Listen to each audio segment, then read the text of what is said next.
And we're off. Boy, it's great to be up here. It's a beautiful day, a little windy, but we're going to climb and see if we can hang out in some of these clouds way up there. Last Sunday, I preached a sermon, and I wanted to summarize that sermon for you. Talked about Paul and how he wrote letters to people, to churches that really needed some help. And Paul writes a letter to Corinth. The church there was struggling. It was the ancient Las Vegas of the time. And boy, they really had some issues. In 1 Corinthians chapter 6, verse 7 says, "The very fact that you have lawsuits among you means you have been completely defeated already. Why not rather be wronged? Why not rather be cheated?"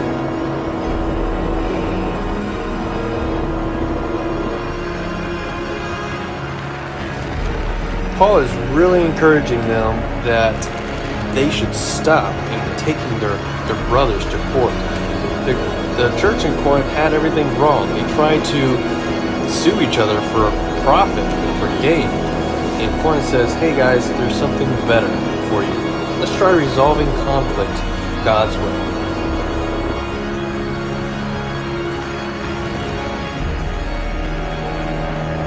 The first way we need to do that is to expose the truth, just learning what the truth is by going to someone who either offends us or we know we offended, and addressing the issue is the best way to get to the truth.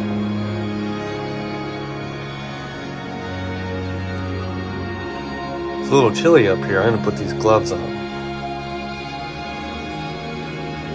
Matthew 18 and Matthew 5 tell us how we can go to our brothers and how that we should address that. Yep, there it is, 7,000 feet.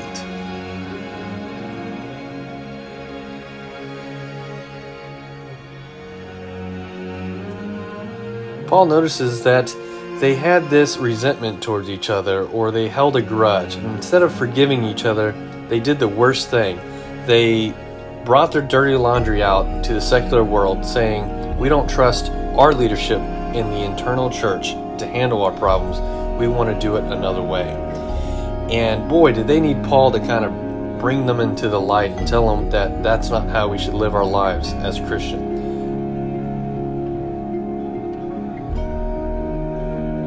It reminds me of when I was an instructor pilot and I had a student who was lining up on the wrong runway. And I knew that if I don't take control of this aircraft, he's going to land it on the wrong runway. And after I took control, I'm pretty sure he was embarrassed, realizing that he was lined up the wrong way. And at times we need someone in our lives to be that instructor, to say, hey, you're lining up on the wrong runway. How can we do this God's way?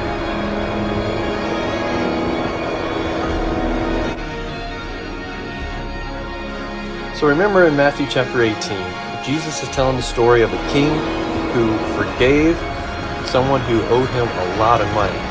And that servant didn't go out and forgive other people. He actually treated people worse.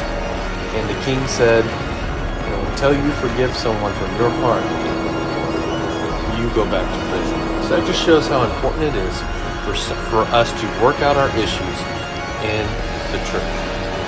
But let me tell you, even though you fight to resolve conflict God's way, there will still be some who offend you. My message to you today is to extend God's grace.